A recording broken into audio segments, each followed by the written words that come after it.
Welcome to the Athlete Climate Academy, where we talk with athletes, scientists, and communicators about the critical conversations that we need to have about the climate crisis. And I'm actually really excited for today's conversation. Today's guest is Rob Palmer from Undo Carbon. As Director of Innovation for Undo, Rob's at the forefront of developing innovative methods to combat climate change. He's here to share some of the groundbreaking work being done at Undo Carbon. Rob, welcome to the pod. Thank you very much for having me on.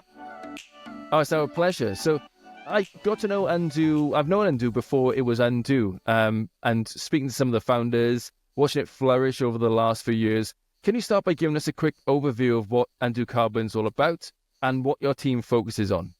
Yeah, absolutely. So fundamentally, Undo does permanent carbon removal. And we do that through a technology known as enhanced rock weathering. And what that is we take the geological process of rock weathering and we speed that up. What rock weathering is as carbon dioxide dissolves in rainwater and hits surfaces of rocks and reacts with the minerals within those rocks, it dissolves some of the rock, and that breaks down into bicarbonate anions. Those wash out through rivers and eventually end up in the ocean where the carbon is permanently stored. Now, that takes place over geological timeframes, and obviously the climate can't wait for geological timeframes. So what we do is we speed that up, and the way that we do that is that we take the byproduct of quarrying and mining operations, the very fine particles, which obviously increases the reactive surface area of the material. We take that rock, we transport it, and we spread it on agricultural land. The reason we do that is that the partial pressure of carbon dioxide in soil is 10 times higher than that of the atmosphere, so that naturally speeds up the process as well. And secondly, in breaking down the rock, there's a release of nutrients, there's a release of minerals, and those minerals then can get uptaken by plants, and therefore there is a crop and nutrient benefit, both in terms of a change in pH, which is really important for farmers, and also there's a benefit to the crop in terms of crop yield. So it has a dual benefit. There is carbon removal and there's an agronomic benefit, and that's why we do what we do. It does seem like, having done a bit of research into it and a bit of a background in geology, it does seem that there's not very many downsides to it. And I've looked into geoengineering quite a lot. Arguably we've been doing geoengineering for hundreds of years anyway, taking the Earth system and changing it in fundamentally huge ways. And there are big upsides and big downsides to a lot of it, and it's quite controversial. But this kind of like slow version of taking carbon, and not your team are very insistent that we don't call it carbon capture, it's carbon removal or something a little bit different. It does seem pretty good. So what's the main difference between like carbon capture and carbon removal in your eyes? Well, carbon capture is capturing emissions of CO2 from emitters, whereas what we're doing is we are physically drawing down CO2 that already exists in the atmosphere. But you're right, like there doesn't seem to be that many downsides to ERW in terms of being a geological storage. I mean, there's so many benefits as I outlined and as you've mentioned. The real challenge of it is not so much in the doing, in the activity. The real challenge is in the measurement. I mean, fundamentally, you're taking rock, which is complex to characterize. You're applying it to soil, which is an inherently complex medium, and then you're trying to measure the interaction between the two. And that is a huge challenge. And fundamentally, that's what my team is here to try and do, is to work with our science team, who are world class, and try and take their ideas of how to measure this and then implement that into the field to see if we can see those weathering signals that will tell us that CDR is actually taking place. So in the whole process of carbon dioxide removal, using enhanced rock weathering, what are some of the technologies and methods that you use? You take rock, which is a basaltic rock, I assume up there in Scotland, right? Yeah, that's right, yeah. And then you take that, it's from the quarry industry anyway, it's like the stuff that already comes from that. And then you're spreading it over soil. So how are you measuring it from start to finish to show that this actually works? Yeah, absolutely. I mean, the first thing we do is that we characterize the rock in real great depth. So we use existing characterization methods that have been around for a while. So X-ray diffraction, X-ray fluorescence, which looks at both the mineralogy and the geochemistry of the material. So we categorize it really well, and we're doing that for two reasons. One, the makeup of the rock determines the amount of carbon dioxide removal potential that rock has. And secondly, there is a slight concern around that some minerals within the rock hold on to potentially toxic elements such as nickel or chromium. And what we want to make sure is that those thresholds are below the EU soil guidelines, so that we're being ultimately very, very safe in what we're applying onto farmers' fields. So we do that first. Then what we want to do is we want to make sure that the amount of emissions that we are pulling out the atmosphere is obviously greater than we're producing through the process. So we have a very detailed life cycle assessment of our entire process. We have some hardware and software solutions that take the data from the entire process, from the operations on the quarry site, the transportation, and then the spreading operations that the farmer does, so that we understand our logistics chain emissions very, very well. And then the last bit of it is the measuring bit, which is the challenge, and is what my team is focused on. And fundamentally, it's in two ways, really. We need to measure both we measure two phases. So we're interested in the solid phase, so the products of enhanced weathering ending up in physical material components, and also in the aqueous phase. So we're interested in soil pore water.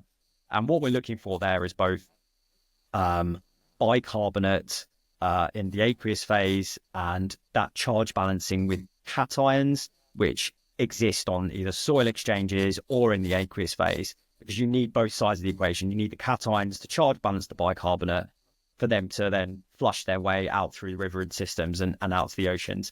And then we also quantify risk of reversal from downstream losses in both river, because some reversal happens in river systems, and then there is some reversal in ocean losses. So we need to also characterize that as well.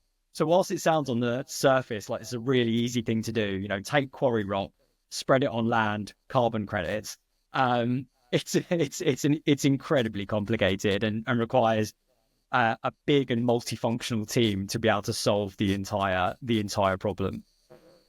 I mean, in ways, it is easy to take rocks and spread it over fields, but the difficulty comes in knowing I have an impact, because so much of what we do, whether, just in the carbon capture removal kind of spaces, things like planting trees, where, you're planting trees in places like Africa, and you then go, I've done some good stuff. I've planted some trees. That's great.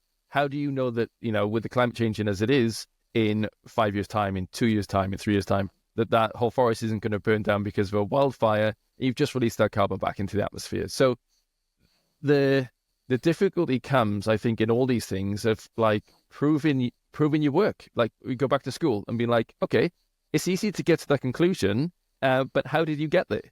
Like, that's what we really want to know, and to prove how we got there, and to give the results, especially when things are, like I say, feel a little bit too good to be true. The great Carl Sagan said that, if you have kind of fantastical results, or you have a fantastical saying, then you have to back it up with fantastical facts and fantastical workings.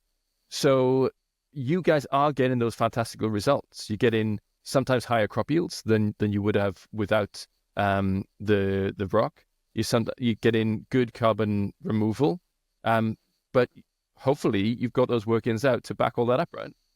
Yeah, absolutely. I mean, we're building huge data sets. We're probably going far and beyond what is actually required. But you're correct, right? We need to bring credibility to this sector, to this technology, and so better to have a throw the kitchen sink at mentality. Make sure you're collecting as much data as possible to absolutely prove that you're having the impact that you say you are. Like, we err on the side of caution, definitely.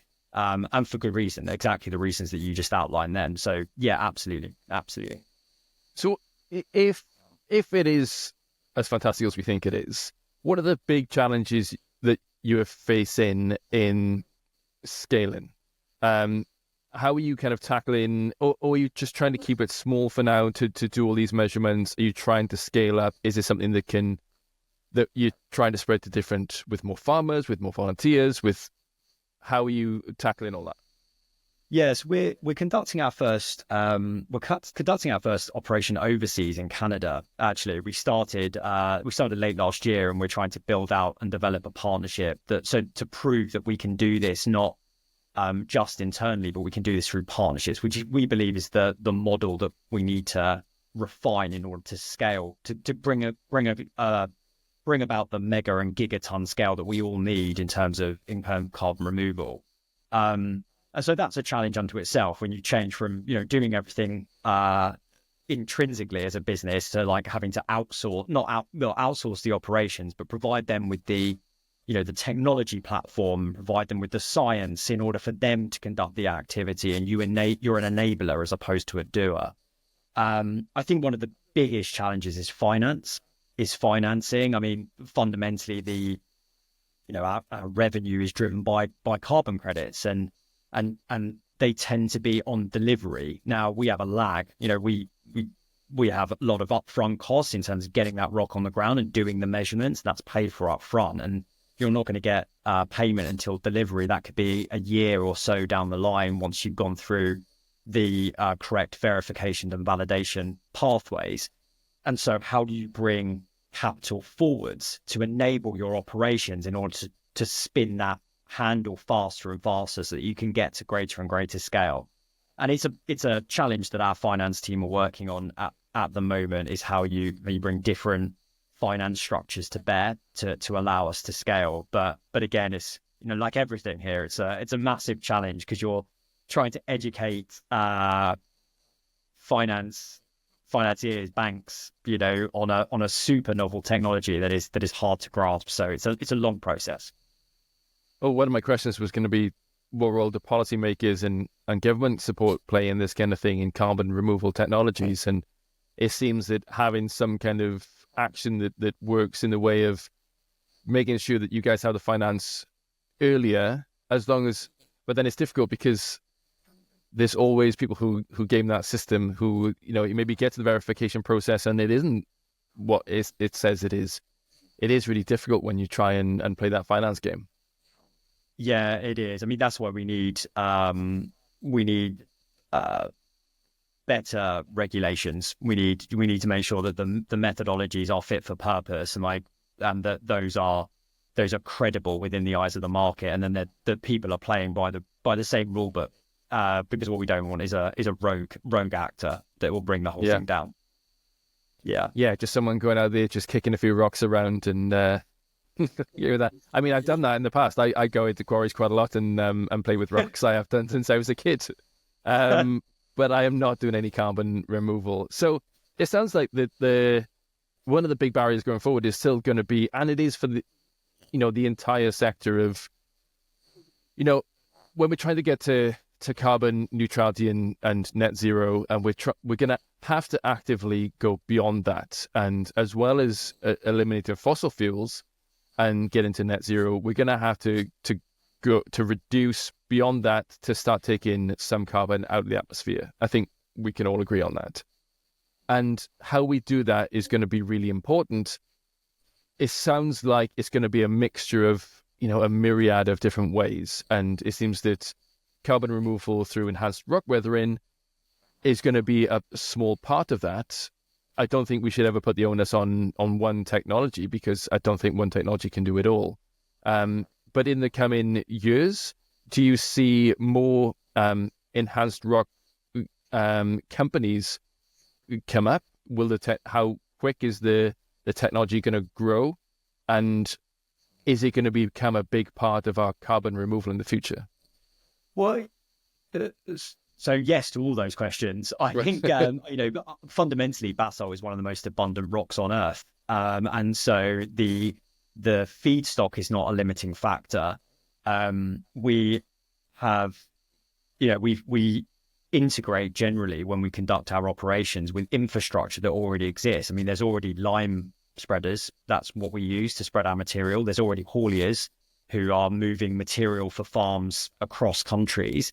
And there's already quarries and extraction industry. So everything's there. We just need to repurpose it for the use for enhanced weathering. And so for us, that's what allows us to hopefully scale very rapidly and get to an absolutely, and I think reasonably a gigaton scale. I think other technologies might talk about the fact that they can get to megaton and gigaton, but I think we've got a really credible pathway through enhanced weathering of actually getting there. And so yeah, I think this will be not just a small part of the mix in terms of carbon removal, but I think this could be a very large part of that mix. And I'm not saying that we don't need the other technologies, because we absolutely do. There's no doubt that a portfolio approach is what is required. But I think ERW could be a really large component part of that, and everything is there to allow this to scale. Yeah, and it seems that, like I said, it being part of the natural cycle, even though it's a massively enhanced part of the natural cycle, was enhanced rock weathering something like 50,000 times quicker than it would normally take for it to happen. But it's still part of the natural cycle. But not only is the infrastructure still in place, but there's no downsides that we see yet to it. It might come a point where we go, actually, the soil is, in 10, 15 years' time, it's not what we thought it was happening. Maybe something different. Might still not be bad, but it's just different. But that's why monitoring is so important, and an engagement with the people who are already doing it. So with farmers getting higher yields, I can't remember the last figures I saw from it. It's something like 17% higher yield in some areas. They're reporting some really good. So it's a win-win-win for everyone at the moment. Yeah, we released a paper with Newcastle University, and that got peer reviewed early this year, and we saw on average a 22.5% increase in yield. Wow! So which is massive, and we will continue to do these agronomic trials in order to form our proposition to landowners. But this is one trial of many trials from other universities and other organisations that have also seen similar, different, but generally the same sort of trend in results. So we're definitely seeing a benefit. And then just to pick up on the point, rather than the fact that we can integrate into other infrastructure, we also don't compete for anything. We don't compete for energy like other technologies do. We don't compete for land. Like we literally are just an embedding. We're just an addition to, rather than competing for anything, which again is a massive advantage for this technology. Yeah, and it seems that, like I said, you get benefits, or will get benefits from the carbon removal. Farmers get benefits from the increased yields. The soil gets benefits from current studies to show that it actually is helping with the nutrients. Fertilizer, the lime goes down, fertilizer goes down, that you might have to put onto that soil. And as we know, soil is it's just the most important thing in the world. I can't believe that the whole infrastructure of the entire world of 8 billion people and all the plants and animals all rely on 6 inches of topsoil that just encompasses a third of the surface of the earth or less. Yeah. I mean, it's great to it's great that it's getting more airtime, right? That's sort of important it is. And actually, it was great. Not that he needs any more commercial advertising, but great to see Clarkson's Farm, for example, showing the importance of good soil and doing regenerative practices. This is the sort of message that we need to get out there. And absolutely, the ERW has its place in that, and as part of this regenerative agriculture cycle. So to go back in what's holding us back at the moment, one of the things does seem to be that in this space of carbon removal, carbon capture, ways of manipulating the carbon in the atmosphere, education plays a big role, and how we can talk about it, how we can show people, not push them in any one direction, but literally, and it's one of the things I love about and this conversation in general, is just well, we're not saying it's good, we're not saying it's bad, we're studying it, we're measuring it, And at the moment, we're seeing that it's doing this. And this is actually overall good for these people and the soil and this and this and this. So with education of how we go about reducing our carbon emissions and then reducing it past zero and going into negative emissions, I suppose education is a big thing. So around looking at any education projects, how you get the word out about enhanced rock weathering. Yeah, I mean, we're trying our best to go through like being on this podcast is clearly... You haven't got enough to do already, yeah. Yeah, I mean, we're trying our best to get the word out there. I think that we are engaging with...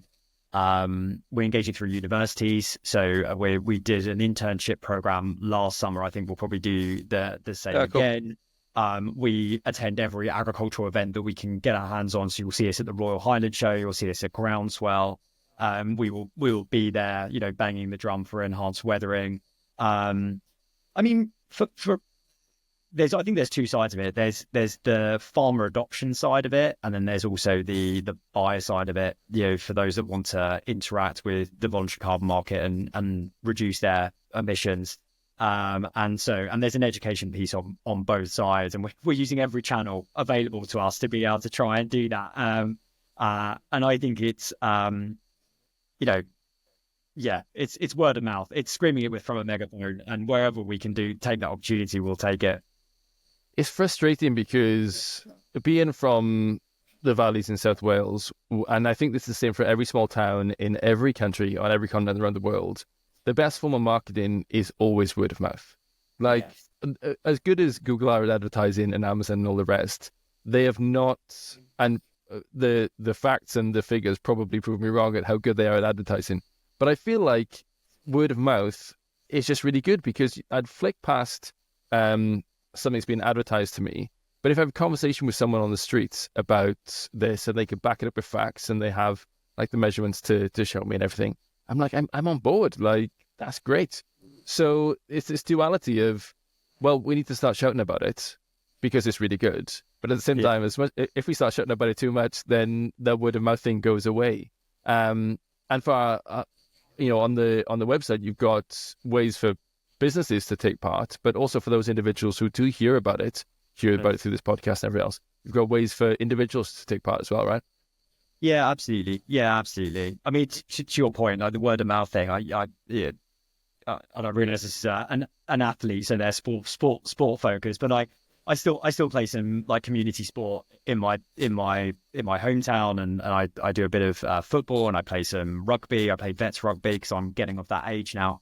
But I talk to them about it in the bar after we've had a game, and it's incredible how little people are aware that this is even a thing. There is even an entire sector dedicated to removing carbon from the atmosphere. I think that there's a general assumption that this is a government thing, that governments will just do it, right, as part of their natural cycle and their policy. And that's just not true. It's not it's not going to happen that way. It's going to require probably the voluntary carbon market first until governments are ready to take that leap. Yeah. So in terms of long-term goals for Undo Carbon, you talked about partnerships across the globe. That seems to be the strategy that you want to do, is work in collaboration with others, because at the end of the day, like, the more we collaborate, the more that you can take measurements from them and they can take measurements from you and you can compare them. And, it does seem like a good way to start to expand. Is that the ultimate goal, to expand into more and more countries around the world, just get more data, get more feedback, and then pivot however you want to and need to? Yeah, that's exactly what we want to do. We want to go and source the feedstock that will enable this to become a proper gigaton scale technology, removal technology. Apologies, and I think that's what we need to do. So we're open to working with partners around the globe that have access to the sort of feedstock and land access that we need to be able to do that. Yeah, that is the plan. And for those then who aren't part of governments or huge financial interests, for our listeners who are just individuals who might have looked at things like offsetting before and carbon capture, carbon removal, is there something in Undo that they can get involved with that they can? Do you have an offset style? I wouldn't say it's an offset thing, but an offset style thing that you do, or is it purely commercial? No, we do. We do have a way that you can personally offset your emissions if that's what you want to do. Please go to the website and have a look if that's how you want to engage. But I think actually the call to action on our side is just tell people about it. Like I think that's within your organizations and your companies and whoever you work for, if they've got a net zero target, they've got a goal that they need to achieve from their organization, they can work that within their ESG teams. Like, go and speak to them, tell them about Undo, tell them about the carbon removal technologies that we have, and generate that momentum, because I think that will be the sort of thing that we're interested in, and we're always happy to have those conversations. Yeah, it really is the idea of having a way, because, and I get this all the time from our athletes and from just people that I work with in general, people want to do something. Like, people want to take part, people want to contribute, and we are primed to like contribute in our time, in our money, in our efforts, in whatever it is. But knowing where and how to put your time and effort can be tricky. Sometimes that is misplaced. Sometimes we think we're doing a good thing and it turns out it's not as good as we thought it might be. So I really empathize with people who are looking to do good and just can't find a good way to do it. So all the information about Undo is on the website. There's some really good videos on there as well about what enhanced rock weathering is. Your science team are on there. Like, I'd love to chat more to them. I'm gonna have to come up and just geek out with a few of them, I think, about the science behind this. Welcome. But it is, I'd always encourage people to do, well, it's difficult because I'd always encourage people to do the research and to do some, to like look at stuff. But that is very, very difficult to do when there's literally the entirety of human knowledge on the internet all at once, So for people like you to come on these podcasts and have a truthful conversation about it and where we lie is really helpful. I mean, you're very welcome. And if anyone's got any further questions, they're more than welcome to reach out to me, and I'll happily have a conversation with them. It's part and parcel of my job is